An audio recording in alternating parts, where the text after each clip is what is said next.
শিবরাত্রির ব্রত পালন করলে ভালো স্বামী পাওয়া যায়, এই বিশ্বাসের ভিত্তি মূলত পুরাণ ও ধর্মীয় কাহিনীর উপর প্রতিষ্ঠিত। বিশেষ করে পার্বতী দেবীর কঠোর তপস্যা ও শিবের কৃপা লাভের ঘটনা এই বিশ্বাসকে শক্তিশালী করেছে।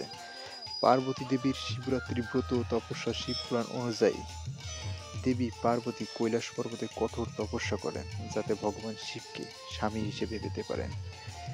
এই ঘটনার ফলে বিশ্বাস করা হয় যে যদি কুমারী মেয়েরা শিবরাত্রির ব্রত পালন করে তবে তারা পার্বতীর মতো একজন ভালো স্বামী পাবে।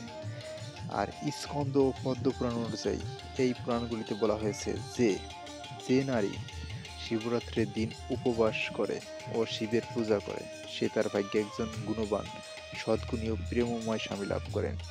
বিবাহিত নারীরা যদি এই ব্রত পালন করেন তবে তাদের স্বামীদের দীর্ঘায়ু, সুখ সমৃদ্ধি ও ভালো সম্পর্ক বজায় থাকে।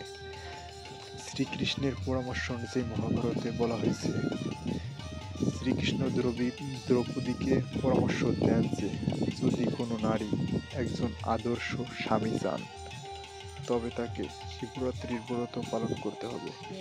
এই ব্রতের ফলে সে শিবের কৃপায় এমন একজন স্বামী পাবে যে হবে প্রেমময়, সৎ, ন্যায়পরায়ণ ও স্নেহশীল। বিশ্বাস ও ফলাফলের ভিত্তিতে কুমারী মেয়েরা ভালো ও আদর্শ স্বামী লাভ করে। বিবাহিত নারীরা স্বামীর দীর্ঘায়ু, সমৃদ্ধি ও ভালোবাসা লাভ করে। দাম্পত্য জীবন সুখী ও শুভ হয়। এই বিশ্বাসের মূল ভিত্তি হলো শিব ও পার্বতীর আদর্শ দাম্পত্য সম্পর্ক, যা ভালো স্বামীর প্রতীক হিসেবে শিবকে দেখা যায়। তাই অনেক নারী আজও শিবরাত্রির ব্রত পালন করেন এই আশায় যে তারা পার্বতীর মতো একজন উপযুক্ত জীবনসঙ্গী পাবেন। কিন্তু শিবরাত্রির মূল উদ্দেশ্য হল আত্মসংযম ও উপবাসের মাধ্যমে শুদ্ধি অর্জন করা। দ্বিতীয়ত ভগবান শিবের কৃপা লাভ ও আশীর্বাদ পাওয়া। তৃতীয়ত জ্ঞান, ভক্তি ও মুক্তির পথ সুগম করা।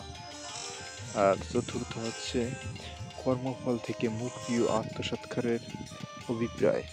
শিবরাত্রির ব্রত শুধু রীতির অনুসরণ নয়, এটি আত্মজাগরণের একটি উপায় যা উপনিষদের গভীর দর্শনের সঙ্গে সম্পৃক্ত।